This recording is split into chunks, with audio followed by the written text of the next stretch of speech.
Bonjour à toutes et à tous. Bonjour, bonsoir plutôt. Bienvenue et merci d'être venus tous en nombre pour participer à cet échange entre étudiants de l'Université de Paris 8 et Madame Taubira. Madame Taubira, merci d'avoir accepté l'invitation des jeunes écologistes à venir faire cet échange avec les étudiants de cette université.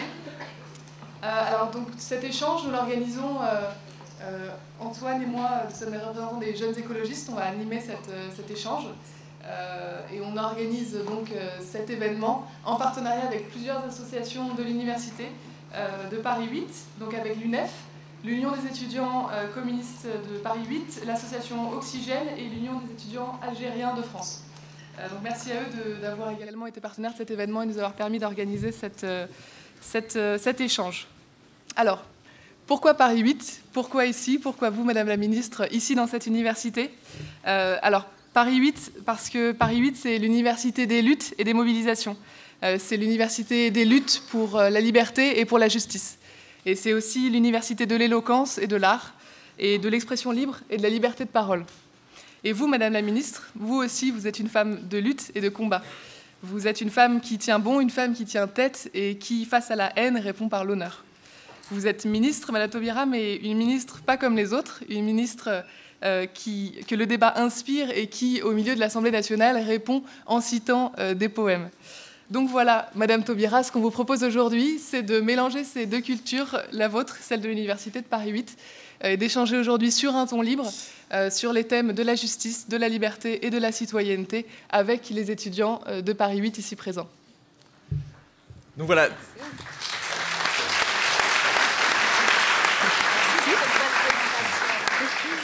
Donc encore une fois, on aimerait d'abord, avant de pouvoir commencer, on aimerait remercier encore les organisations partenaires et votre cabinet avec lequel on travaille depuis plusieurs mois sur ce projet.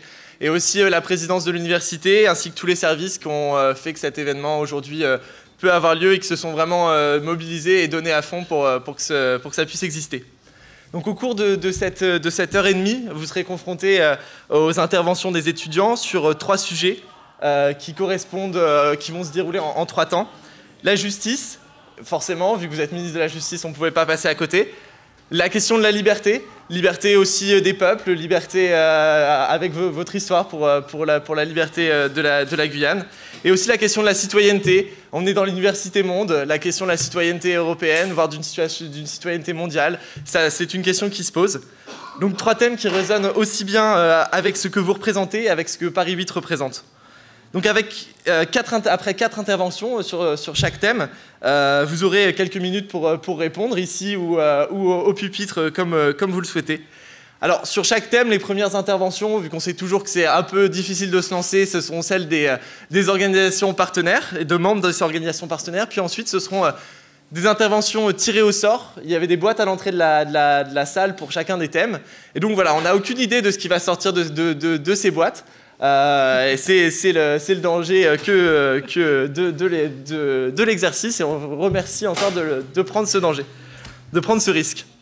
Mais avant de vous laisser la parole pour quelques mots d'introduction, il y a Kevin qui est membre de l'association Eloquentia. L'association Eloquentia, c'est une association qui organise un concours d'éloquence chaque année. Il fait partie des étudiants retenus pour la formation à Paris 8. Et donc, il a une question à vous poser pour introduire ce débat. Je lui laisse la parole.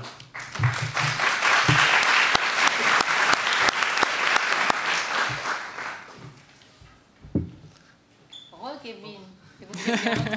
Ouais, mais ça fait pas de mal. Alors, avant d'introduire mon propos, Madame Taubira, je désire encore une fois, Madame la Ministre, vous souhaiter la bienvenue au nom de l'Université Paris 8 et de l'association Eloquentia. Il est rare, au sein de notre université, d'accueillir une personnalité politique de votre acabit. Et nous en sommes honorés. Votre parcours m'a longuement intéressé. En préparant mon intervention, j'ai eu l'occasion de parcourir votre biographie quelque peu atypique. Et il m'est apparu que si vous vous êtes imposé dans le monde politique, c'est à force de persévérance. Aussi, votre éloquence et votre franc-parler reconnu par vos sympathisants comme par l'opposition n'y sont sans doute pas étrangers. Mais, Madame Taubira, j'ai une question, pertinente ou non, les avis divergeront. De vos débuts comme militante au sein de Moguidé à votre nomination au sein du ministère de la Justice, quelle place a eu l'éloquence? Votre fibre oratoire a-t-elle concrètement forgé votre réussite? Merci beaucoup Kevin, et je pense que maintenant on va pouvoir donner vous donner la parole, Madame Taubira, si vous voulez répondre Je réponds à ça. sur cette question ou sur le thème que vous voulez. Je réponds à ça d'abord. Excusez-moi, je suis curieuse. D'accord. C'est l'Université de Paris. Voilà. Madame la présidente de l'université, Madame la sous-préfète, Mesdames, Mesdemoiselles, Messieurs, je ne sais pas s'il y a des élus parmi vous. S'il y en a, je vous salue. Je salue évidemment les délégués, ceux qui s'engagent dans les associations et qui représentent les adhérents de ces associations. Je suis ravie d'être avec vous, de passer 1h30. C'est peu de temps. J'aurais passé une après-midi ou une soirée entière. Mais en tout cas, je n'ai pas hésité un quart de seconde lorsque j'ai su comment vous conceviez cet exercice, parce que je l'ai pris vraiment comme une partie de plaisir. Je crois que c'est ce que nous allons faire ensemble. Je vais répondre à cette question, mais c'est avec grand plaisir que je répondrai à toutes celles qui me seront posées ce soir. J'ai cru comprendre que vous allez m'en poser en prose, en poésie, en slam, en rap. Je vous conseille d'être à la hauteur parce que mon attente est très élevée.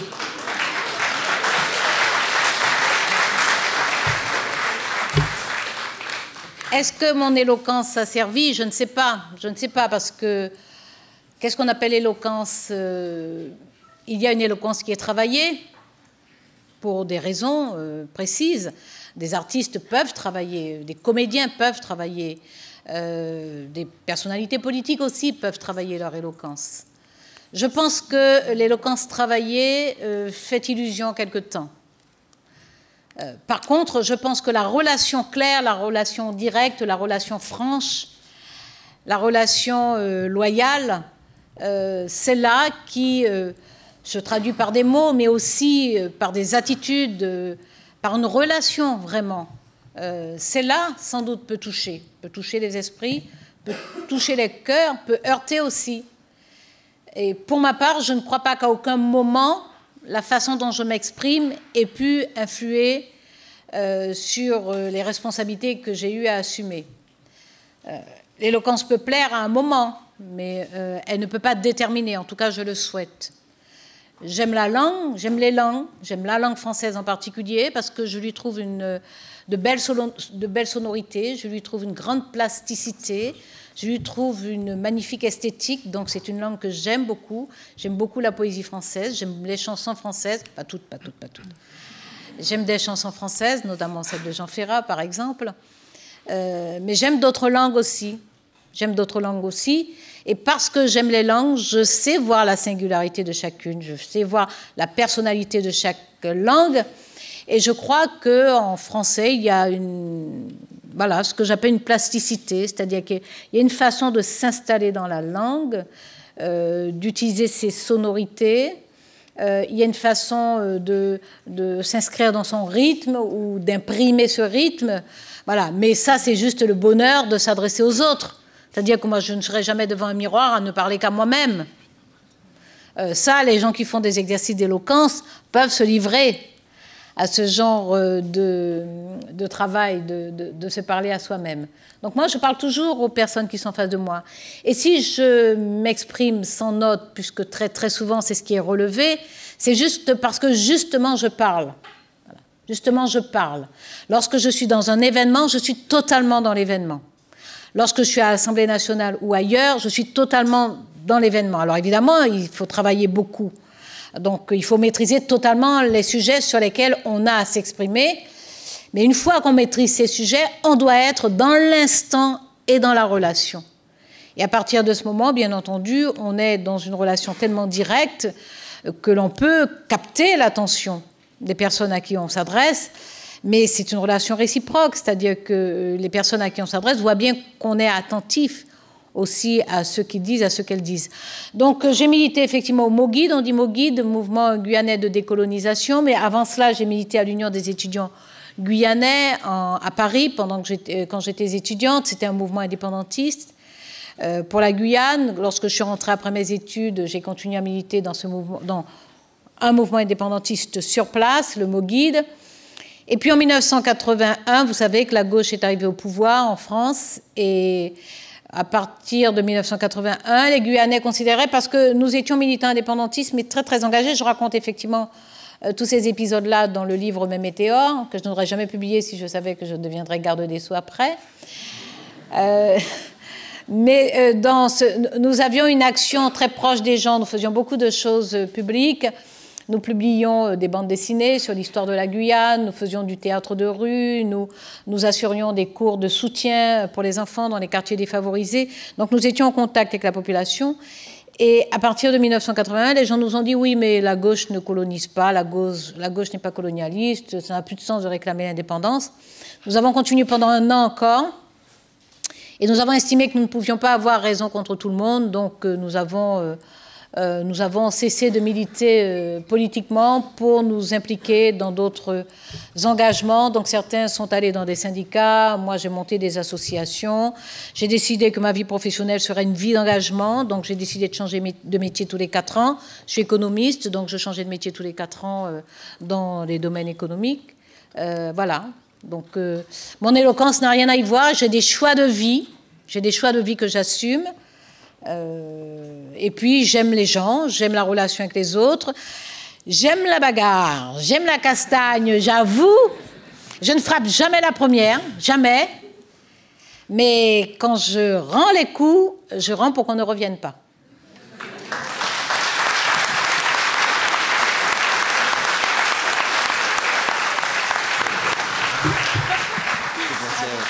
Merci pour ces premiers propos et merci pour ton intervention aussi pour Eloquentia. Donc merci pour ces mots qui permettent d'introduire cet échange. Alors je vous propose de passer au premier thème. Alors évidemment c'est le thème de la justice. Vous êtes ministre de la Justice, Madame Taubira. Donc c'est le premier thème que nous avons choisi. On le disait tout à l'heure, Antoine l'a dit, c'est toujours un peu difficile de commencer, de passer en premier. Donc, en fait, on a désigné des personnes qui allaient passer en premier.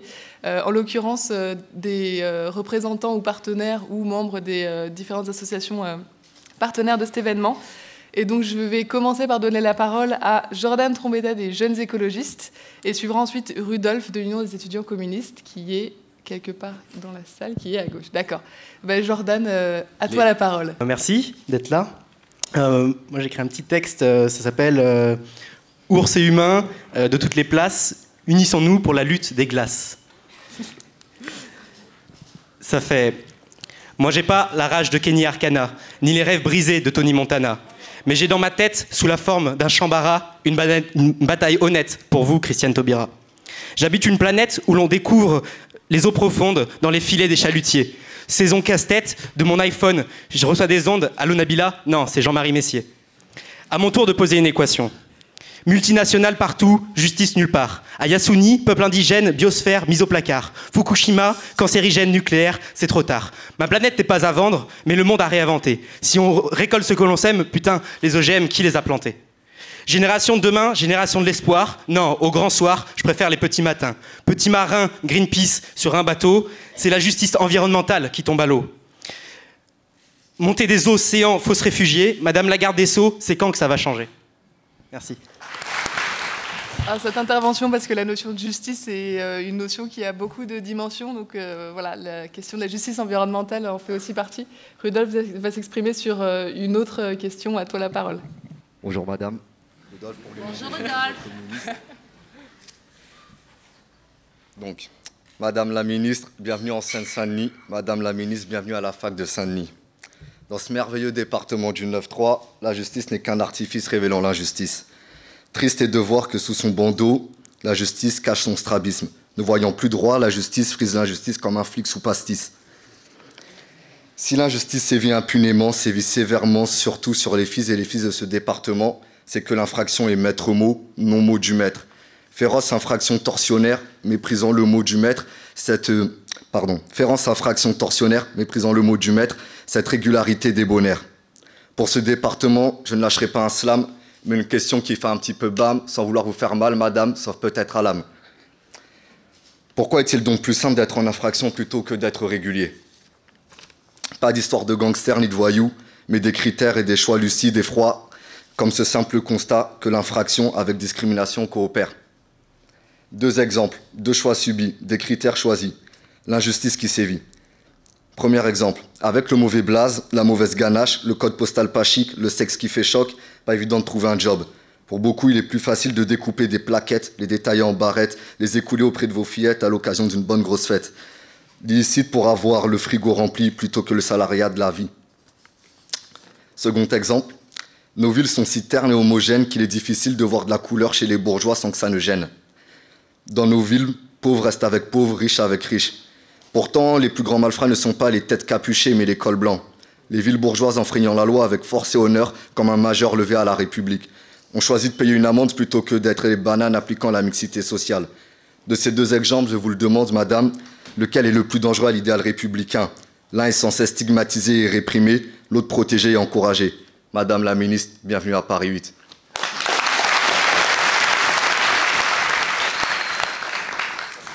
Merci Rudolf, je pense que là tu mets la barre assez haut pour ceux qui sont dans cette boîte. Avec Jordan aussi, là, je pense que les quelques personnes qui ont mis leur nom sont en train de croiser les doigts. Madame Taubira, je pense que vous êtes la main la plus innocente ici pour tirer parmi ces quelques papiers. Vous pouvez tirer 2 prénoms, et donc 2 personnes qu'on va appeler à intervenir elles aussi. Anis. Anis, ok. Anis. Je commence tout de suite. Tu patientes. Sekou Kamora. Ouais. C'est quoi Kamona. Kamora? Et ben, vous pouvez vous approcher du micro qui est là. Anis et Sekou. L'un après l'autre, posez votre question.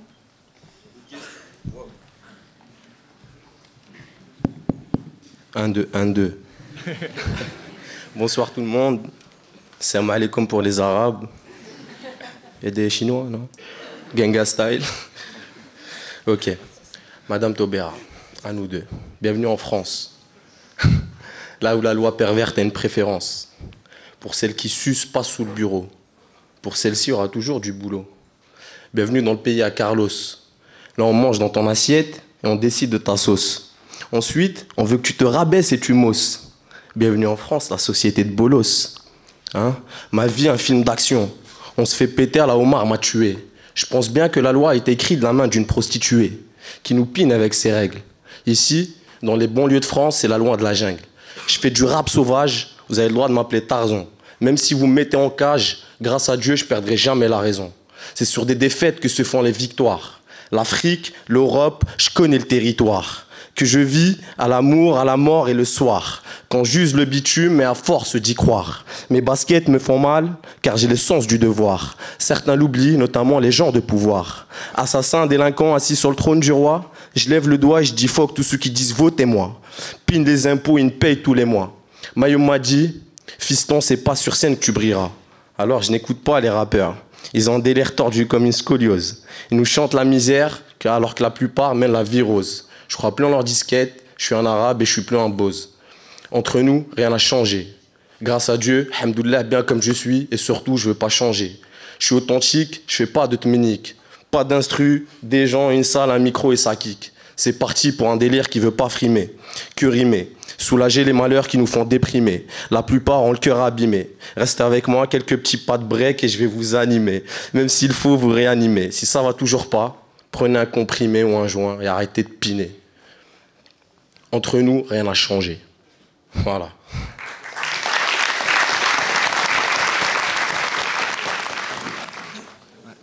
Bonsoir Madame la Ministre. J'avais pas prévu de faire un slam parce que j'avais pas été mis au Coran. Je pensais qu'il fallait simplement poser une question. Vas-y, c'est... Je pense que vous avez le droit. Ok, j'ai qu'une simple question. Pensez-vous que la justice en France est vraiment très laxiste quand on voit les peines encourues pour des très gros crimes ou pour des infractions ou des crimes, oui. Parce que je pense que moi, la justice en France est très laxiste et qu'il y a beaucoup que la répétition des mêmes crimes, des meurtres et tout, quand je regarde l'actualité juridique, je pense qu'il y a beaucoup trop de laxisme. que par rapport à la police ou par rapport aux peines infligées aux personnes qui commettent des crimes ou des délits. Merci. Excellent. Merci. Voilà, je pense que si vous avez matière à... Il y a un petit micro qui est tombé là, non? Un peu original votre système là. Vous voulez que... Bon, ben je ne suis pas déçue de l'ambiance, hein. Alors, comment répondre au slam d'abord?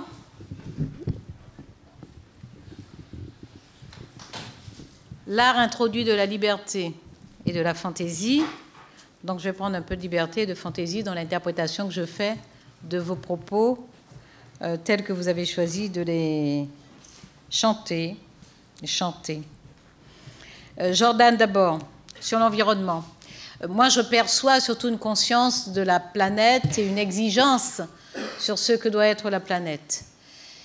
Et vous avez raison, et vous avez aussi raison d'être inquiet parce que nous voyons qu'il y a des conférences internationales et que les États, campés sur leurs égoïsmes nationaux et sur leurs politiques à courte vue, ont beaucoup de mal à accepter la responsabilité qui leur incombe de veiller au bon état de la planète. Il y a eu des périodes où il y a eu une émotion très forte, un émoi même, pour saisir que la Terre est un univers fini, que les ressources sont limitées et que l'impact des activités humaines était préjudiciable à la bonne santé de la planète. Cela nous a été en fait révélé essentiellement par l'activité spatiale, c'est un paradoxe. Et je suis bien placée pour le savoir, parce que vous savez que les fusées sont lancées depuis Kourou, en Guyane. C'est bien l'observation de la Terre par les satellites qui nous a permis de percevoir tout cela et de percevoir l'évolution de la dégradation qui était infligée à la planète par les activités humaines. Seulement, il y a des égoïsmes extraordinaires, des égoïsmes nationaux, il y a des égoïsmes corporatistes, il y a des égoïsmes économiques. Il y a tout cela qui heurte et qui percute en fait la volonté d'avoir des politiques à long terme et de préserver la planète. Il y a des choses que l'on peut faire à des échelles différentes. Par exemple, en tant que garde des Sceaux, je travaille sur un préjudice écologique, donc j'ai fait rédiger un projet de loi. Dès qu'il sera inscrit au Sénat, normalement ça devrait être au mois de janvier, je défendrai ce texte de loi qui permettra de sanctionner tous les préjudices qui sont infligés à la nature, y compris lorsqu'il n'y a pas de victimes humaines, y compris lorsqu'il n'y a pas de personnes qui, en tant que victimes, peuvent saisir la justice, se constituer partie civile et demander réparation. À partir de ce texte de loi, on pourra demander réparation, y compris juste sur les effets infligés à la nature. Ça, c'est un niveau d'intervention. Il y a d'autres niveaux d'intervention plus générales, par exemple, même si ça c'est très général, parce que nous allons modifier en profondeur le code civil pour introduire ce préjudice écologique, et cela aura un effet sur les catastrophes qu'on connaît, comme la catastrophe de l'Erika, vous savez. Nous n'étions pas armés juridiquement pour répondre de façon efficace et satisfaisante au préjudice qui a été infligé au littoral. Donc ça, c'est général, c'est important. Mais il y a plus général et plus immédiat, ça c'est le cadre juridique qui permettra une action judiciaire exemplaire. Et puis il y a le cadre des politiques publiques. Il y a par exemple la transition énergétique. On peut trouver, c'est un engagement du gouvernement, on peut trouver que telle qu'elle apparaît pour l'instant, elle ne semble pas suffisamment satisfaisante. Moi, je vous invite, et quand je dis vous, je m'adresse à votre génération, je vous invite d'abord à capter les informations, et mon ministère se met à votre disposition, puisque nous sommes en contact avec les jeunes écologistes, comme j'ai ouvert grand la chancellerie à 3 autres groupes de jeunes, les jeunes socialistes, les jeunes radicaux de gauche, les jeunes communistes. Vous n'hésitez pas, vous avez des contacts directs avec au moins 2 ou 3 de mes conseillers. Donc vous n'hésitez pas à venir collecter à la chancellerie, y compris des informations qui concernent d'autres ministères et que je suis prête à mettre à votre disposition. Donc vous informer pour être au meilleur niveau d'information de façon à formuler les critiques les plus pertinentes, les plus ajustées par rapport à ce que fait le gouvernement. Le gouvernement a besoin aussi d'aiguillons. Le gouvernement a besoin aussi d'entendre des impatiences, d'entendre des exigences, parce qu'il entend aussi des demandes de ne rien faire. Il entend des démonstrations qu'il n'y a pas lieu de faire. Donc il est important qu'il entende aussi ceux qui pensent qu'il faut faire et qu'il faut faire vite. Et c'est une responsabilité de votre génération, même si c'est en premier lieu, bien sûr, une responsabilité politique de ceux qui sont aujourd'hui au pouvoir, donc nous tous. Nous, les autres ministres y compris moi. Donc il y a eu Varsovie, je sais que ça ne vous a pas satisfait, vous avez eu raison. Il y a eu Bali il y a une dizaine de jours à peu près. Bon, c'est la France qui va accueillir la grande conférence environnementale. Bon voilà, j'espère que nous allons avancer. Ce que je peux vous dire, c'est que j'ai eu des engagements internationaux sur un certain nombre de sujets. Par exemple, l'interdiction des mines antipersonnelles ou des bombes à sous-munitions. Et je sais à quel point la société civile peut agir et peut aider les gouvernements à franchir le pas. Nous avons bataillé pendant des années, et puis à un moment, quelque chose se déclenche au niveau des plaidoyers qui sont portés par la société civile dans les instances internationales, multilatérales. Il y a quelque chose qui se déclenche et on passe à la vitesse supérieure. Par exemple, pendant plus de 5 ans, on a bataillé pour l'interdiction des mines antipersonnelles et en quelques mois, les choses se sont déclenchées. Pour les bombes à sous-munitions, c'était la même chose. En quelques semaines, avec l'aide de la Suède, la France a suivi très vite et les choses se déclenchent. Donc ça veut dire que votre action est utile et elle peut vraiment être efficace et même déterminante parce qu'elle peut aboutir à la signature de conventions internationales. Et après, bien entendu, il faut entretenir la vigilance de façon à ce que ces conventions soient appliquées. L'intervention de Rudolf, son slam, son poème, portait, je résume, sur les discriminations. Il y a des injustices dans la société française, il y a des ruptures du pacte républicain sous des formes diverses, sous des formes récentes telles que les expressions racistes, mais on sait qu'il y a des expressions, des propos, des comportements, des attitudes, des actes aussi, qui nient le pacte républicain qui pose très clairement que nous vivons ensemble, que malgré nos différences, par-delà nos différences, et j'ai presque envie de dire grâce à nos différences, nous vivons ensemble et nous faisons la richesse de cette société. Mais il n'y a pas que ces ruptures évidentes du pacte républicain, par le racisme, l'antisémitisme, la xénophobie, le rejet de l'autre, les discriminations de toute forme. Il y a des ruptures du pacte républicain, y compris par les défaillances d'État. Lorsque les politiques publiques sont des politiques qui finissent par avoir comme effet d'éloigner, par exemple, les services d'État, les services éducatifs, les services sociaux, les services culturels, les services sanitaires, de santé. Lorsque les effets des politiques publiques consistent à créer des relégations territoriales, c'est-à-dire à éloigner des catégories de citoyens, à les tenir en respect très très loin des lieux de pouvoir, des lieux de puissance économique, des lieux d'épanouissement individuel aussi. Ça aussi, ce sont des ruptures du pacte républicain. Et la puissance publique doit s'interroger sur sa responsabilité quant à cette rupture du pacte républicain. Et je pense que vous devez surtout garder en tête, très simplement, très sereinement, que c'est vous la France, que c'est votre pays. Mais bien sûr, oui, c'est nous.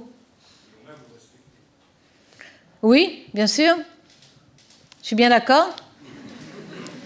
C'est pour ça que je ne laisse pas faire. Il n'y a pas que la France dans le monde, il y a le monde entier. On va y venir, mais il y a la France. Et vous êtes ici, et c'est ici que vous vivez. Et c'est ici que vous devez vous assurer, prendre votre part pour que la vie soit juste. Désolé de vous dire, mais pour moi, les frontières n'existent pas. Mais c'est votre droit. Moi, je suis très attachée. J'ai eu des engagements internationaux pendant de nombreux... Je peux entendre ça, hein, comme j'ai entendu tout à l'heure, être citoyen du monde. Oui, on peut être citoyen du monde. Mais on est citoyen de quelque part. On est d'un lieu. On est d'un lieu. Et on ne doit pas perdre de vue qu'on est d'un lieu. Parce qu'on s'appauvrirait. Si on croit qu'on peut courir après une identité, une citoyenneté complètement informe, parce qu'elle contient le monde est fait de civilisation, le monde est fait de culture au pluriel, le monde est fait d'identité au pluriel. Et la force du monde, nous sommes tous égaux. Nous sommes tous égaux. Mais heureusement que nous ne sommes pas tous pareils. Heureusement que j'ai sous les yeux des personnes qui, pour moi, sont chacune singulières. Et pour moi, c'est un vrai bonheur. Et pour moi, c'est ça la richesse humaine. On n'est pas tous pareils, heureusement. Donc, je pense qu'on est d'un lieu. Il est important qu'on sache qu'on est d'un lieu. Et on vit sa culture en étant bien campé dans son lieu. Et c'est parce qu'on est bien campé dans son lieu, qu'on est tranquille avec sa culture, qu'on est sûr de son identité, qu'on peut établir la relation. Et par conséquent, la question est de savoir comment on voit le monde. C'est bien de dire qu'il n'y a pas de frontières, sauf qu'il y a des États, sauf qu'il y a des règles, sauf que quand vous prenez l'avion ou le bateau, vous arrivez quelque part et on vous demande vos papiers. Sauf que quand vous arrivez quelque part, si vous décidez de vous installer et d'y faire votre vie, il y a un certain nombre de règles à respecter. Donc on peut toujours dire qu'il n'y a pas de frontières, il y a une réalité du monde. Maintenant, est-ce que cette réalité du monde, elle peut servir de prétexte à des affrontements? Non. Il faut au contraire développer la relation. Ça sert de prétexte pour écraser les autres aussi. Mais c'est bien pour ça qu'il faut se battre. Il n'y a pas de fatalité à l'écrasement des gens. Il n'y en a pas. Il y a des gens qui se battent. Il y a des gens qui se battent. La première grande manifestation, qu'on pourrait appeler une manifestation des citoyens du monde, elle a eu lieu à Seattle. Vous vous rappelez? C'était 1989. C'était 89 ou 99? 99, oui. Une manifestation organisée sur Internet, en fait, qui a empêché la tenue de la première séance de l'OMC. C'est-à-dire qu'une solidarité internationale, sur une base civique, s'est organisée là. Mais est-ce que les personnes qui étaient là étaient motivées par un même idéal, par une même ambition, par des objectifs identiques? Mais ça ne veut pas dire que ces gens-là étaient pareils. Donc la singularité doit être reconnue. C'est justement la discrimination, c'est justement le refus de reconnaître la singularité. La discrimination, elle part d'un postulat. Mais tous les Noirs sont les mêmes et je pense que ce sont des voleurs et je n'en veux pas. Tous les Arabes.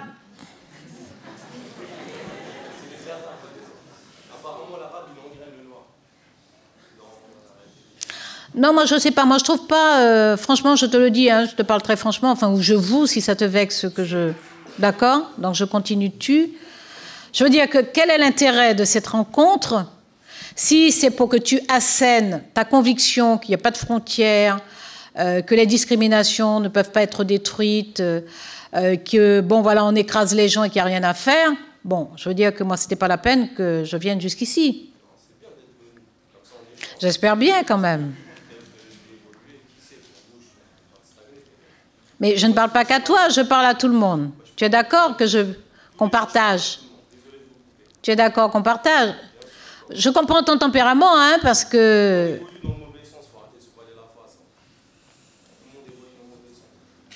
Merci. Anis, on va laisser... à chacun sa conception. Moi, j'ai passé ma vie à me battre. J'ai remporté des victoires. Donc, je sais que la lutte politique, que les luttes sociales, que les luttes culturelles peuvent changer le monde, peuvent changer la vie, peuvent changer le monde. Parfois une petite échelle, parfois une grande échelle. Je le sais, je le pense profondément, et c'est pour ça que je continue à me battre. Et je pense que votre génération doit être une génération de combat, qui doit prendre conscience de l'état du monde, des injustices du monde, des dominations dans le monde, qui doit les récuser, les réfuter et les combattre. Je le pense. Voilà. Alors, il y a des tempéraments différents. Il y en a qui vont se poser très calmement, qui vont élaborer une stratégie, qui vont travailler en groupe. Et puis, il y en a qui, comme toi, un tempérament impétueux, sont impatients, sont exaspérés par l'état du monde. Moi aussi, je suis exaspérée par l'état du monde. Simplement, le monde n'appartient pas aux autres. Il m'appartient autant qu'aux autres. Donc j'ai autant que les autres le droit d'y mettre mon empreinte. Et c'est le sens du combat. Vous avez autant que n'importe qui d'autre, y compris ceux qui dominent par la puissance financière, y compris ceux qui dominent par le pouvoir économique, y compris aussi ceux qui dominent par le pouvoir politique. Ils n'ont pas plus que vous le droit de rendre le monde, de mettre le monde à leur image, de transformer le monde comme ils l'entendent, d'agir sur les relations dans le monde. Voilà. Mais on agit en son lieu. Édouard Glissant le disait, c'est un très très grand poète, très très grand poète, pas seulement poète d'ailleurs, très grand écrivain. Agis en ton lieu car le monde s'y tient. Pense avec le monde car il ressort de ton lieu. Nous sommes une partie du monde et en même temps en agissant ici, nous agissons sur le monde. Parce que si nous agissons ici, nous avons une influence sur les décisions que les pouvoirs politiques peuvent prendre à l'échelle du monde. Si nous montrons de l'indifférence sur les questions d'environnement, par exemple, les pouvoirs politiques, tranquillement, vont accepter des accords très, très modestes dans les relations internationales.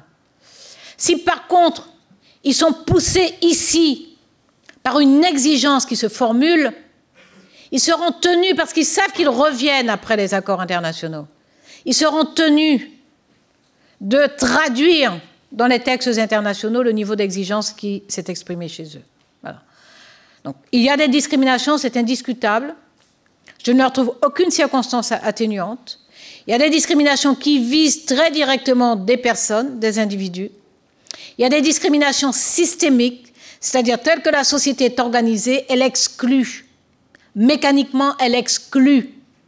Elle exclut du fait de l'apparence, elle exclut du fait de l'adresse, elle exclut du fait qu'elle exige un certain nombre de codes sociaux, de codes culturels. Ça, ce sont les discriminations systémiques. Il nous faut refuser toutes les discriminations. Et je répète, on est d'un lieu, et on a le droit et le devoir, et j'ajouterai le plaisir, de savoir qu'on est d'un lieu, d'assumer qu'on est d'un lieu, parce qu'on répond de l'état de ce lieu. Vous pouvez considérer qu'il n'y a pas de frontières. Vous pouvez considérer que le monde vous appartient. Oui. Mais si le lieu où vous êtes, que vous en veniez ou pas, mais le lieu où vous faites votre vie, si ce lieu-là se dégrade et que vous ne faites rien contre ça, vous devez en répondre d'une façon ou d'une autre. Vous en êtes responsable d'une façon ou d'une autre. Voilà. Oui. Donc je suis d'accord, j'aime mieux ça. J'aime mieux ça.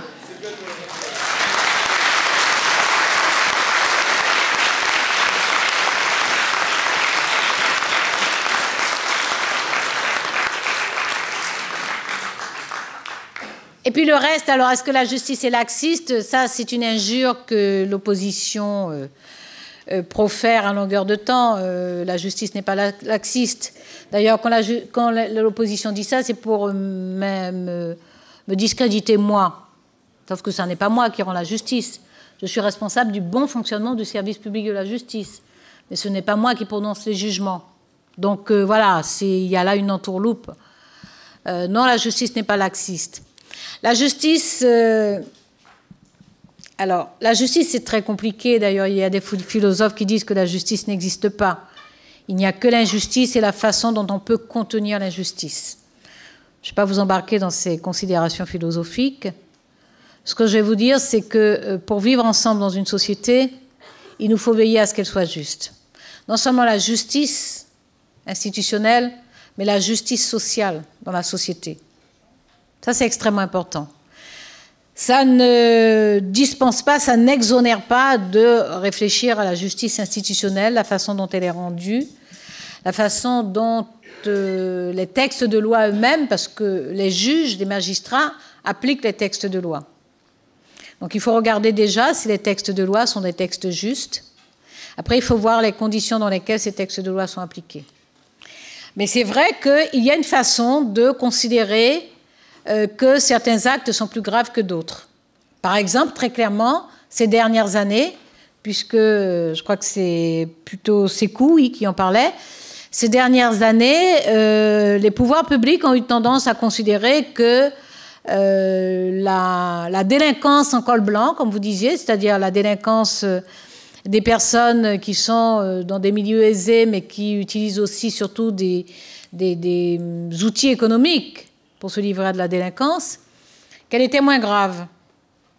Elle était moins grave.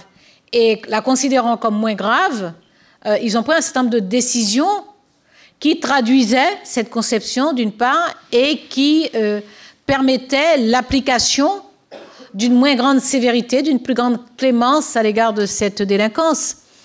C'est-à-dire en réduisant le nombre d'enquêteurs spécialisés sur les affaires financières, en promettant, parce que l'ancien gouvernement l'a fait, en promettant de supprimer le juge d'instruction, en faisant en sorte que le nombre d'informations judiciaires chute, il a chuté de 80%, en organisant en fait l'institution judiciaire de telle façon qu'elle ne soit pas en capacité de poursuivre, de consacrer du temps en réduisant le nombre de magistrats, donc le nombre d'enquêteurs, etc., on voit bien qu'il y a moins d'importance accordée à ce type de délinquance. Et dans le même temps, il y a eu un élargissement du champ de ce qu'on appelle les petites délinquances et une aggravation de la répression de cette petite délinquance. Alors, entendons-nous, lorsque quelqu'un commet un acte, il faut qu'il s'attende à être puni pour cet acte. Ça va être clair. Nous sommes d'accord, ça va être clair. Parce que vous ne commettiez pas d'actes répréhensibles. Donc on ne va pas mettre sur le même plan des gens qui respectent les lois, qui respectent les règles, et d'autres qui ne les respectent pas. Simplement, le propre d'une démocratie, et c'est même un trait de civilisation, c'est de reconnaître la proportionnalité. C'est-à-dire qu'on ne punit pas de la même façon un acte d'une faible gravité qu'on punit un acte d'une grande gravité. Or, effectivement, ces dernières années, on a considéré que c'était toujours très très grave d'accomplir des actes de faible gravité. J'y mets des guillemets pour la faible gravité, parce que la gravité peut être faible dans l'absolu, de façon objective, pour la victime, pour la personne qui subit. Voilà, on ne peut pas regarder la personne et lui dire « bon, écoutez, ce que vous avez subi, ça n'est pas grave ». Une détérioration de véhicule, par exemple, évidemment, ça n'est pas un meurtre. Ça n'est pas non plus le détournement d'1 million d'euros. Mais pour la personne qui n'a que ce véhicule pour aller travailler, on ne peut pas la regarder et lui dire « bon, ce qui vous arrive là, ça n'est pas grave ». Et c'est pour ça qu'il y a la justice. C'est pour ça qu'on n'est pas dans le vis-à-vis. C'est pour ça qu'on n'est pas dans la relation directe, le face-à-face entre la personne qui commet un acte et la victime.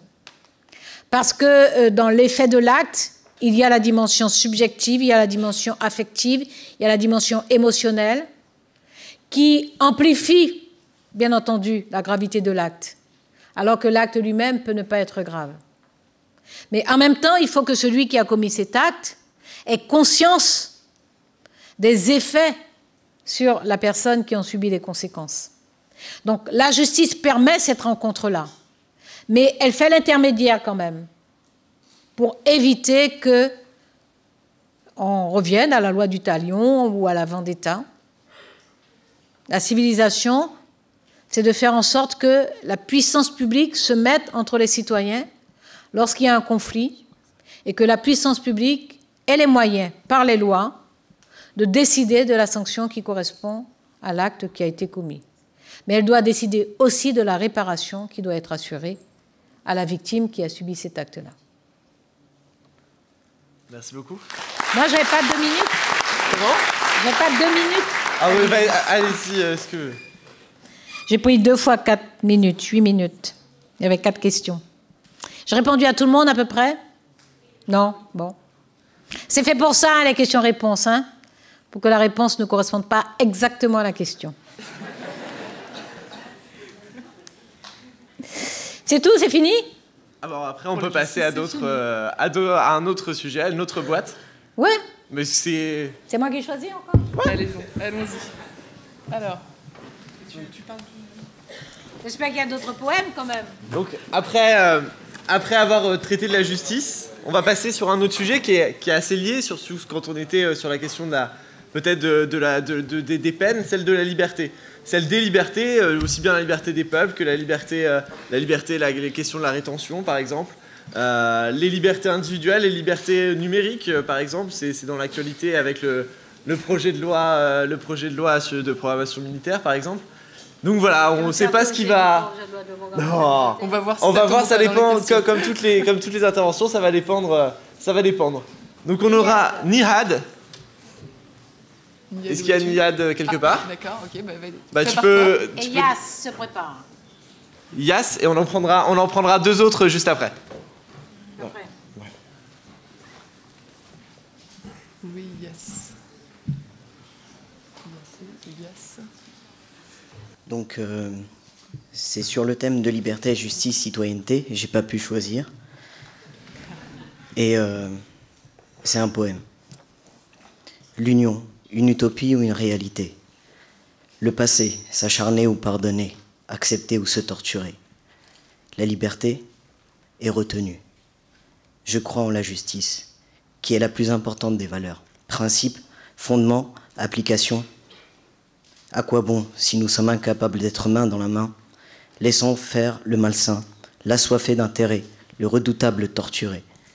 Pourquoi, Madame la garde des Sceaux, plaidez-vous le drastique, laissant la névrose sociale à son sort? Intervenir est-il de votre ressort? Des droits de l'homme, à quoi bon si vous avez l'immunité, l'irresponsabilité, l'inviolabilité? Incompatible avec vos obligations, interdire, déclarer, protéger. En tant que citoyen, je me sens lésé, abandonné, blessé, dans une prise d'otage organisée. Illuminati, novus ordo, seclorum, anuit coeptus. Un projet et rien d'autre, face au reste de l'humanité. Ils ne feront le poids et resteront frustrés. Demain ensemble, le savoir comme pouvoir, au but véritable de la vie. Le temps comme ami, la justice pour tous, l'égalité grâce à la fraternité. En somme, unis dans l'intégrité.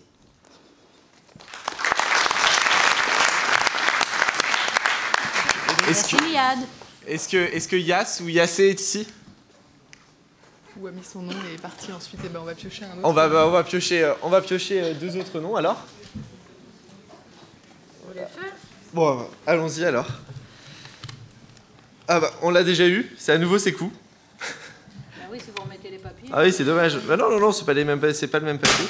Anis? Oui, c'est encore moi. Bah c'est dommage, si vous mettez des mêmes papiers partout, ça va pas marcher. Hein. Alors, Rabat Medawi. C'est moi. Bah vas-y. C'est la... ici, moi, si on me laisse pas m'exprimer. J'y cache d'être précis. C'est Bon, une bonne soirée, ravi de vous avoir rencontré. Est-ce que les règles du jeu, J'espère un jour voir président. Bonne chance. Non, mais pourquoi tu t'en vas? Parce qu'on ne laisse pas m'exprimer. J'ai dit mon prénom. On laisse s'exprimer chacun. Non, Chacun à sa suite. attends. Tu vois tout le monde qu'il y a ici? Mais ce ne serait pas juste que tu aies la parole deux fois. Moi, j'assume. C'est parce qu'on a remis ton papier dans le carton. C'est pas grave.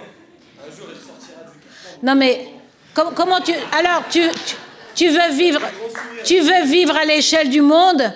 Tu veux vivre à l'échelle du monde. 7 milliards d'individus. 7 milliards d'individus, et ici, vous devez être moins de 300. 300. Tu ne peux pas partager avec les 300? Je représente les plus de 6 milliards. Désolé de vous dire. Bon, ben, bonne soirée. Aïda aussi. Bon, et ben donc on va passer la parole à Rabat et à Aïda aussi. Aïda, où es-tu? Rabat, à toi la parole.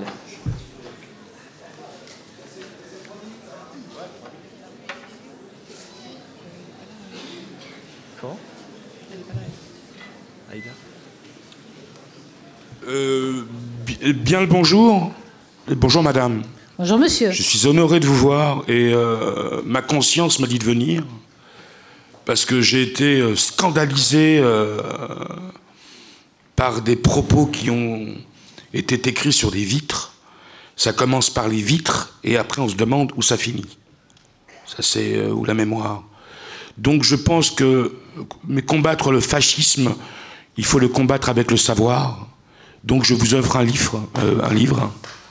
Voilà.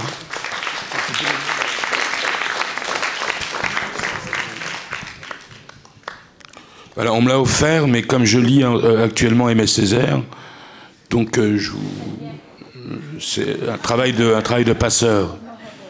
Donc je vis à Saint-Denis, en terre de France, non pas dans un territoire, mais dans un lieu ouvert à tout le monde.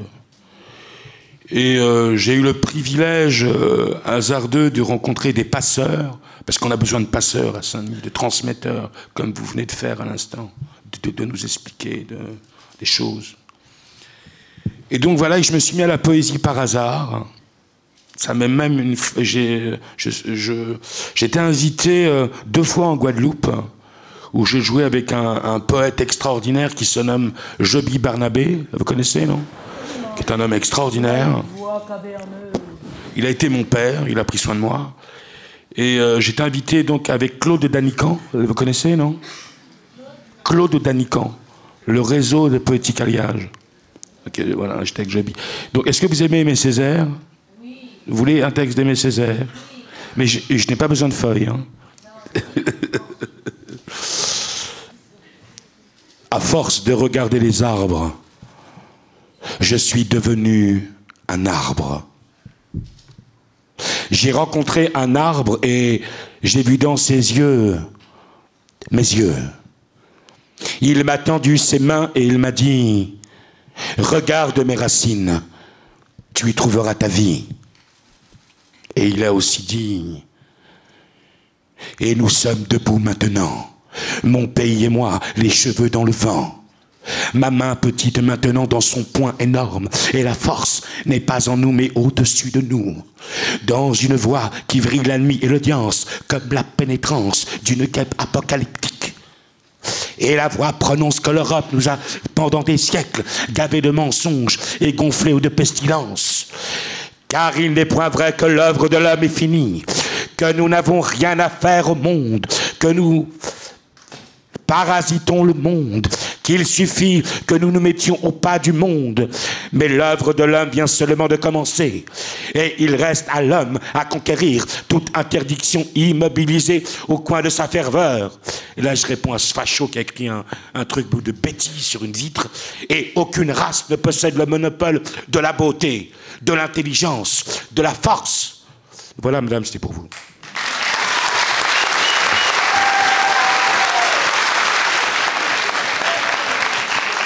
Juste une dernière, Césaire, non, mais sinon, mais en général quand je viens on me paye moi, donc voilà, juste une parenthèse. Voilà. Juste une dernière, j'aime votre peuple, j'aime nos peuples, parce que nous sommes ensemble. J'ai le privilège d'aller en Guadeloupe. Et le peuple des Caraïbes m'adore, mais la télé et la radio, pas trop. J'ai eu parce qu'ils m'ont fait peur. C'est comme là, ils me font un peu peur. Et je voudrais juste vous dire, je suis la voix de ceux qui n'ont pas de voix. Merci. Merci. Merci, c'était Aimé Césaire, un extrait du cahier d'un retour au pays natal. Donne à mes mains puissance de modeler, donne à mon âme la trempe de l'épée, je ne me dérobe point, fais de ma tête une tête de proue. Vous, que vos têtes soient des têtes de proue. Merci pour le cahier.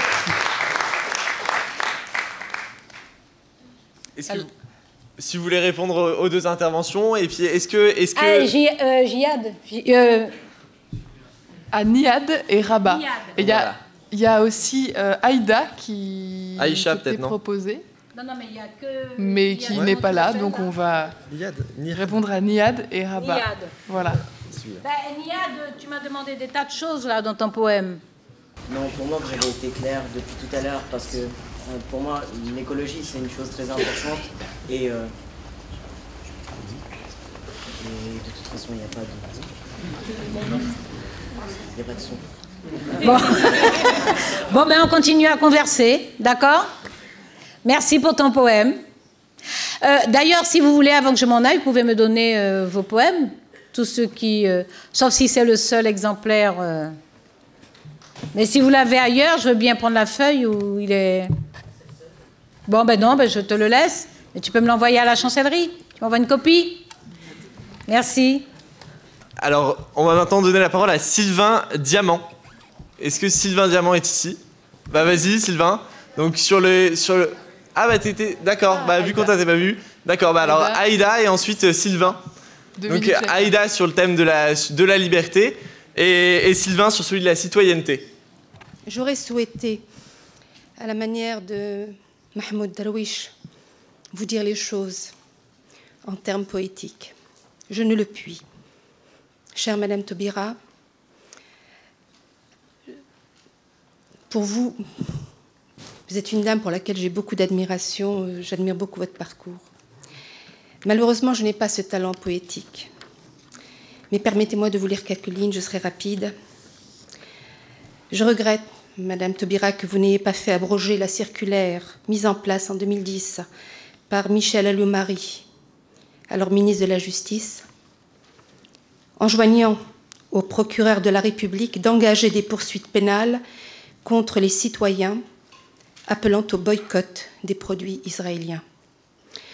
Cette circulaire a été vivement critiquée tant par de nombreux responsables politiques, par des magistrats et plus généralement par tous ceux attachés à la liberté d'expression et au combat anticolonialiste toujours nécessaire.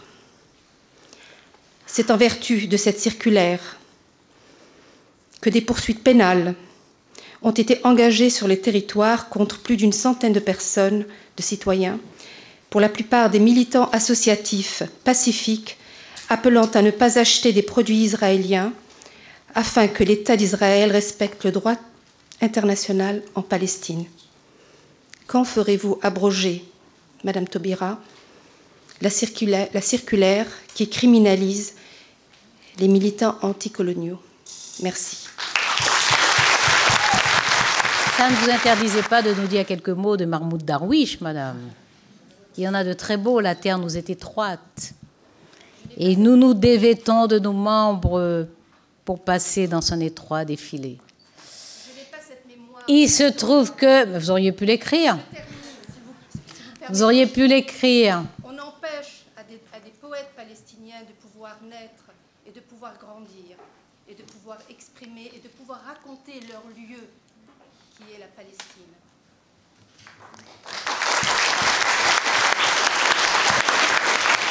Il se trouve, Madame, que j'ai tenu hier une réunion. Alors, il n'y a pas 100 condamnations, il y a 45 procédures exactement. Il y a 2 condamnations exactement sur l'ensemble du territoire. Il y a des relax, il y a... voilà. Donc, il y a 2 condamnations d'amende avec sursis. Donc, pratiquement, c'est de ça qu'il s'agit. Mais le sujet n'est pas pratique. Le sujet est éthique, philosophique et politique. Et ce sujet, il ne se traite pas comme ça. En tout cas, moi, j'estime qu'il ne doit pas se traiter comme ça. Il se trouve que hier, j'ai tenu à la chancellerie une séance de travail avec des parlementaires, des députés, des sénateurs, députés européens. Et nous nous sommes engagés, ainsi que le président de la Ligue des droits de l'homme, d'ailleurs, qui était également présent. Et nous allons nous revoir pour y travailler. Le boycott est une pratique militante qui a existé dans le passé, qui a été utilisée contre l'Afrique du Sud, par exemple.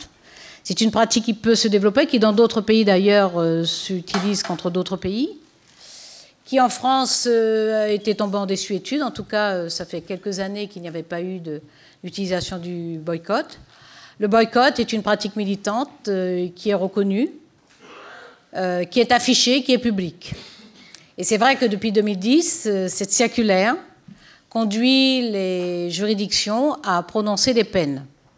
D'une façon générale, je vous le répète, il y a 45 procédures avec, je peux vous dire très précisément, les résultats, y compris d'ailleurs en appel. Donc, Mais ça n'est pas le sujet. Le sujet, c'est d'abord la loi qui punit l'antisémitisme et qui doit être appliquée et qui n'est pas liée... Oui, non, mais laissez-moi finir jusqu'au bout. On ne peut pas faire comme si on n'est pas dans un lieu, justement. Parce que c'est sur cette loi que la circulaire s'appuie pour demander aux juridictions de punir sévèrement le boycott. Pardon ? Non, la loi n'est pas scélérate. On peut contester la circulaire, mais la loi n'est pas scélérate. C'est le lien qui est fait entre la loi, qui est juste, et l'interprétation que le gouvernement a fait à cette époque et a traduit en circulaire que l'on peut contester. Mais on ne peut pas le contester, vous devez admettre qu'on ne peut pas le contester sans tenir compte ni de l'histoire, ni des relations, ni de la sensibilité du sujet, ni de l'environnement. Et ça a été très clair avec les parlementaires et le président de la Ligue des droits de l'homme avec qui j'ai travaillé hier.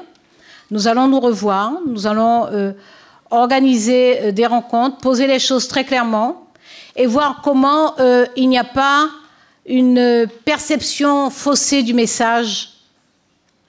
Parce que je suis sûre que vous, ce que vous posez, c'est bien la solidarité avec les populations qui sont dans les colonies et qui, par conséquent, sont privées de beaucoup de choses, de liberté, d'eau, de beaucoup de choses. Et il ne faut pas qu'il y ait de confusion sur cette solidarité avec d'autres propos, d'autres actes, d'autres attitudes. Et les parlementaires avec qui j'ai travaillé hier en conviennent et nous allons faire les choses correctement. Voilà. Je n'irai pas plus loin parce que nous allons avancer là-dessus. Nous allons avancer en méthode de travail. Mais je crois que la façon de servir cette cause, c'est justement de la clarifier. C'est justement d'arriver à la poser. C'est justement d'arriver à la faire comprendre. C'est justement d'arriver à de faire prendre et partager la mesure de cette réalité. Et je pense que ce serait bien que vous participiez à le faire, non pas seulement, ce qui est votre liberté de le faire seulement comme ça aussi, non pas seulement dans la contestation d'une pratique judiciaire dont je rappelle, parce que vous avez raison de dire que des magistrats l'ont contesté, et ça se voit dans la pratique, que des magistrats considèrent qu'il y a une interprétation abusive de ce texte de loi. Moi, le texte de loi, je ne conteste pas du tout. Je n'en conteste pas une virgule. Simplement, il y a eu, avec cette circulaire, la possibilité d'une interprétation, que je ne crois pas juste, de cette pratique du boycott, qui est une pratique je répète, en Inde, on a pratiqué le boycott, en France, on a pratiqué le boycott. Moi, quand j'étais étudiante, je l'ai pratiqué, ça a été contre l'Afrique du Sud, ça n'était pas le même pays. Il y a ce lien qui a été fait. Mais je pense qu'on ne peut pas faire comme si le sujet n'est pas sensible. Vous savez, nous sommes confrontés à la lutte contre l'antisémitisme, contre le racisme, contre la xénophobie. Et il y a un support actuellement qui dépasse la capacité d'emprise et d'action. Et où les choses se déversent sur n'importe quel ton. Et ça, c'est quand même une réalité. Et pour ma part, il faut qu'il soit clair, que le message qui est donné soit suffisamment clair pour qu'il n'y ait pas de confusion et qu'on n'imagine pas qu'il y a du feu vert donné sur des propos et certaines pratiques. Et c'est pour ça que je pense qu'on doit rendre la situation que vous contestez, on doit la rendre à la fois claire, compréhensible, intelligible pour le plus grand nombre. Pour que cette confusion qui est faite depuis 2010 puisse être levée. Vous pouvez nous aider à la lever. Si vous permettez qu'on avance un petit peu dans les échanges, on avait une troisième thème et il nous reste 2 ou 3 questions, si vous permettez, Madame la Ministre, qu'on vous propose de faire. J'ai juste une réunion après, donc je pense que les gens... pour que vous puissiez répondre et ensuite passer à la suite. Je vais demander à Tristan, qui avait préparé l'intervention, Tristan de l'UNEF, de venir poser sa question. Et juste après lui, Sylvain, qu'on a tiré tout à l'heure dans la boîte, et également Laura, qui avait une question rapide à poser. Donc vous avez 2 minutes chacun et ensuite le ministre vous répondra dans le temps qu'il lui reste. Merci. Alors bonjour Madame la Ministre, je représente l'UNEF ce soir. C'est la première fois que je m'exprime devant tant de gens, donc je dois vous dire que je flippe ma race. Donc mon texte c'est sur la montée de l'extrême droite et sur les propos racistes, donc je vais essayer de faire bref. Aujourd'hui, les universités se trouvent dans un certain contexte politique critique où l'individualisme pousse sans cesse à la montée de l'extrême droite. Par exemple, nous pouvons remarquer que dans plusieurs universités, comme celle de Paris 2 Assas, certains groupuscules d'extrême droite militent au quotidien et installent un climat austère, climat de stress qui pourrit l'atmosphère. Face à cette situation, l'UNEF pense que la priorité est de faire en sorte de créer une solidarité au sein de nos facs pour éviter tout conflit interne et ainsi réduire toute forme de violence au sein des universités. Donc, Madame la Ministre, je vous demande quelle procédure de loi pouvons-nous mettre en place sur nos campus pour lutter contre les groupuscules d'extrême droite et le racisme qui constamment planent au-dessus de nous et ne cessent de croître. Merci. La deuxième intervention de Sylvain. Et ensuite, Laura, tu pourras te préparer pour arriver Sylvain qui arrive sur les tables.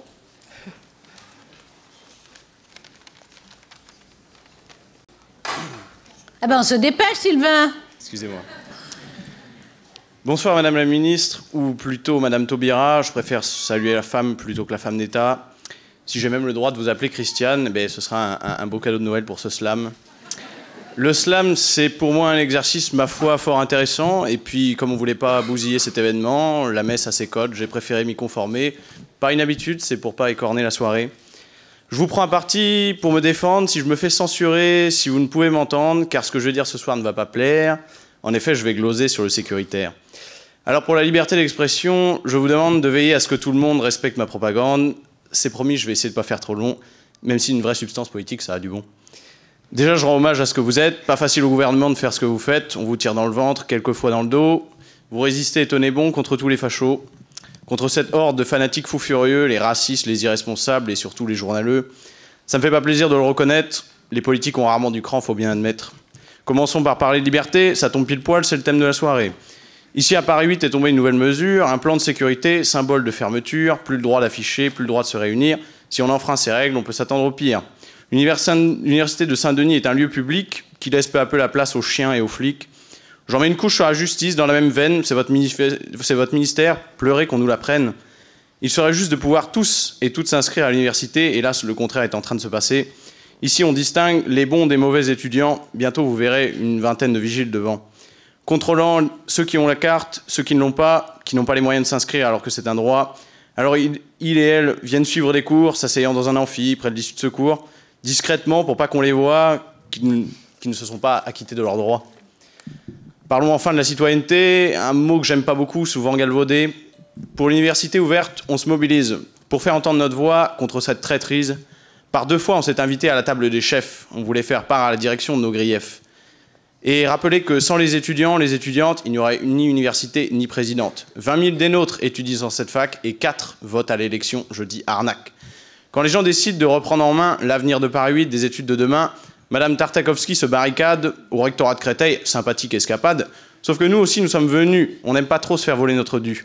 Alors, quand elle aperçoit la foule en allégresse, plantée devant la porte, elle appelle les CRS, qui viennent, tout d'armure et de matraque, choper les insurgés par le callback. La présidente, devant ses bénis oui-oui, se félicite d'avoir rétabli la démocratie.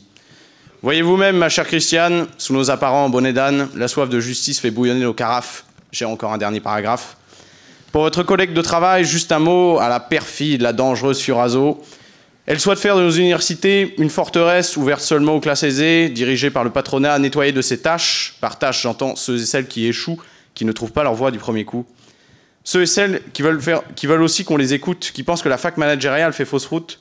Ceux et celles qui ne viennent pas seulement étudier, se taire, obéir, apprendre et écouter, mais veulent faire de ces grands bâtiments austères un lieu d'émancipation collective et autogestionnaire. Alors s'il vous plaît, Christiane, la prochaine fois que vous croiserez la ministre qui nous faussoie, renversez un peu de votre café sur sa chemise, ça nous fera plaisir qu'elle se ridiculise. Merci à vous, j'espère que ça vous a plu, qu'à défaut, vous avez ri si je ne vous ai pas convaincu. Gardez quand même un œil sur notre combat, la fac ouverte à tous et à toutes, on ne lâchera pas.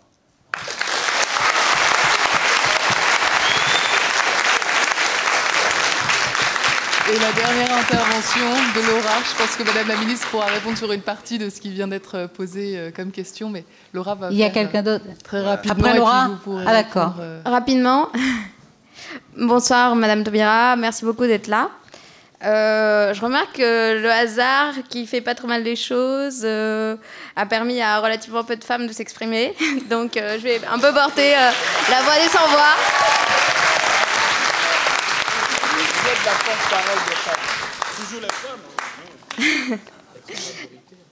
Alors allons-y. Bonsoir Madame la Ministre. Après 2012, les féministes ont vraiment la loose. Il paraîtrait que la filiation et la PMA, on ne les aura toujours pas. Pour info, un bébé sans papa, ça existe depuis longtemps déjà.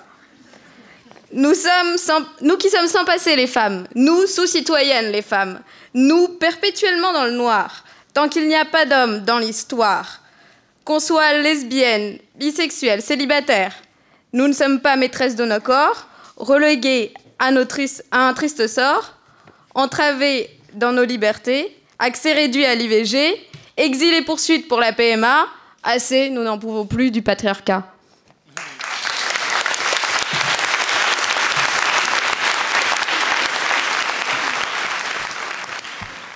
Je réalise que je ne vous ai pas remercié pour le livre. C'est un auteur que j'aime beaucoup, donc. Et vous me l'avez donc offert. Merci beaucoup.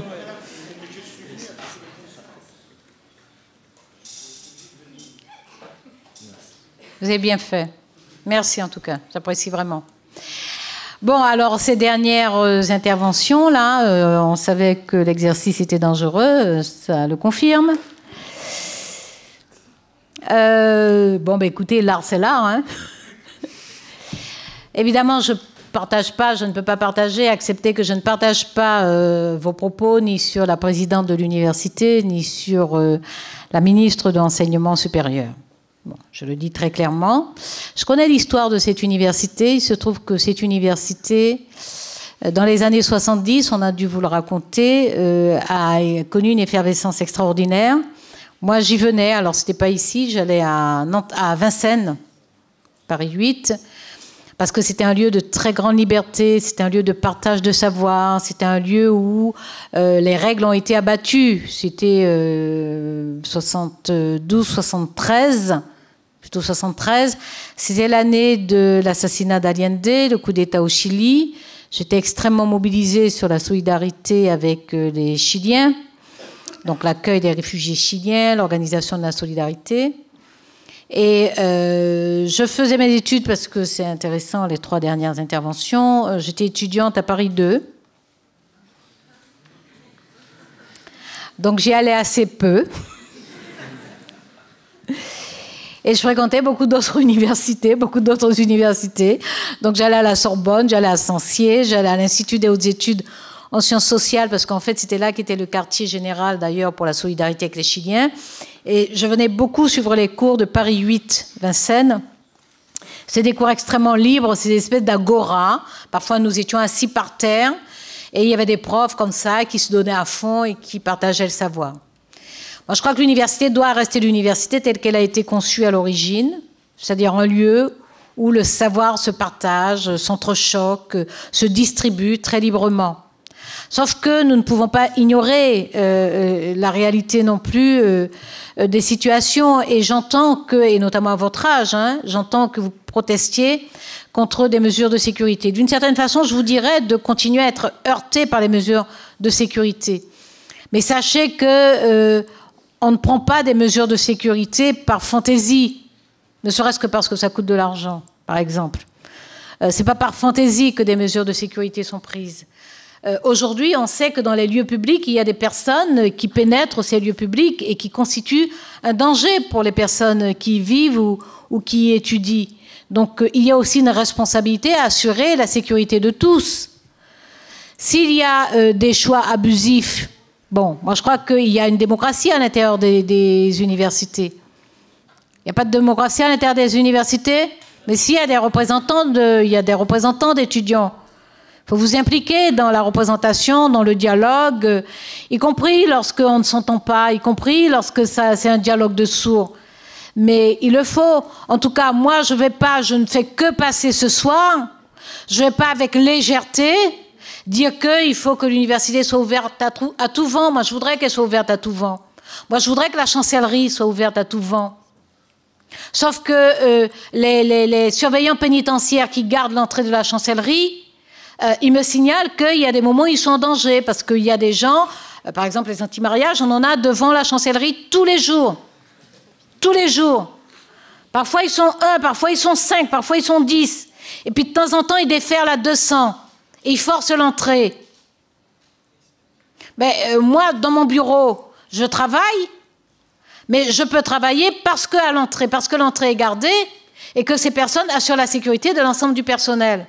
Donc moi, je ne me sens pas autorisée, passant ce soir-là à l'université, d'avoir un avis sur le bien fondé ou non des mesures qui sont prises pour la sécurité.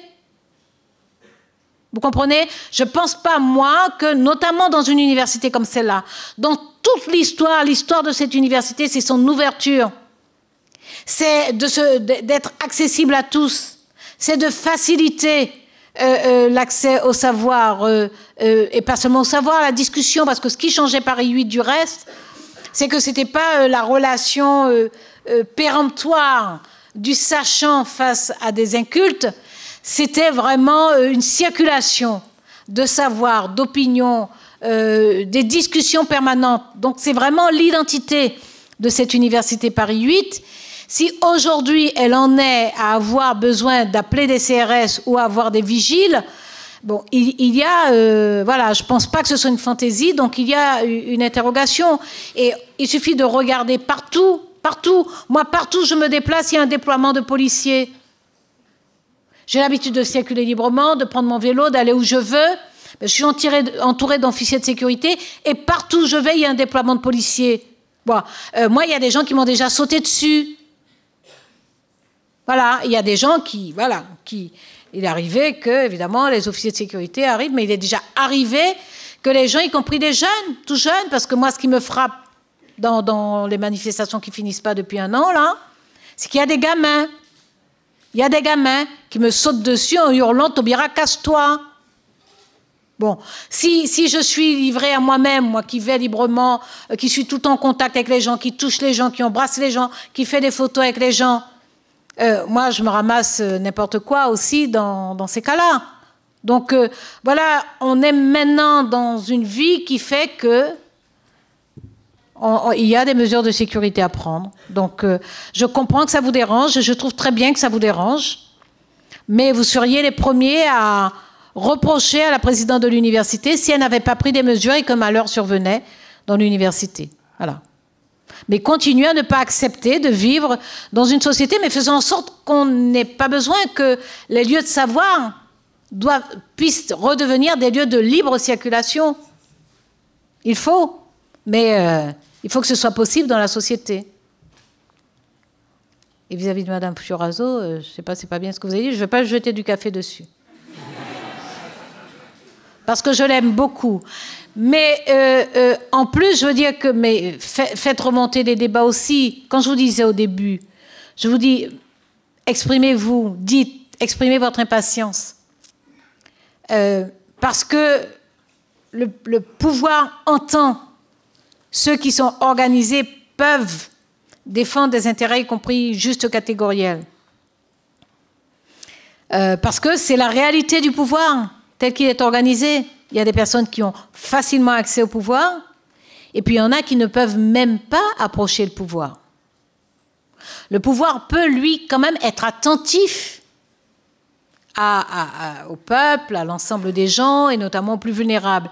Et en particulier la gauche qui, historiquement et doctrinalement, s'est fixée comme ambition et comme mission de protéger les plus faibles, de lutter contre les inégalités, de lutter contre les injustices. Un pouvoir de gauche a encore plus que tout autre l'obligation d'être attentif aux plus faibles, aux plus vulnérables, à ceux qui n'ont pas accès au pouvoir. Mais la société est organisée et il y en a qui ont leurs entrées, il y en a qui ne les ont pas. Merci. Donc il faut que la société bouillonne. Voilà, je dois me taire. Il faut que la société bouillonne. Hein, il faut qu'on vous entende.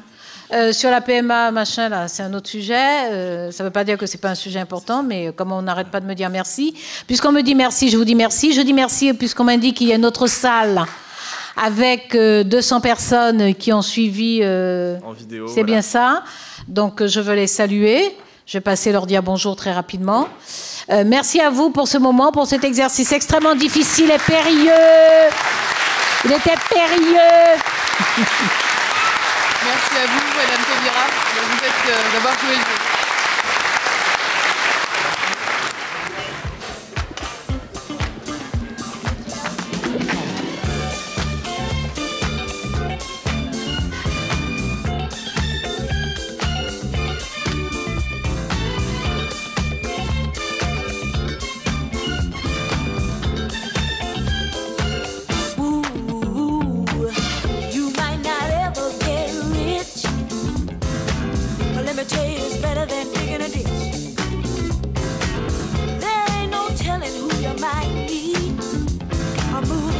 Or maybe even a Indian chief at the car wash, working at the car wash. Yeah.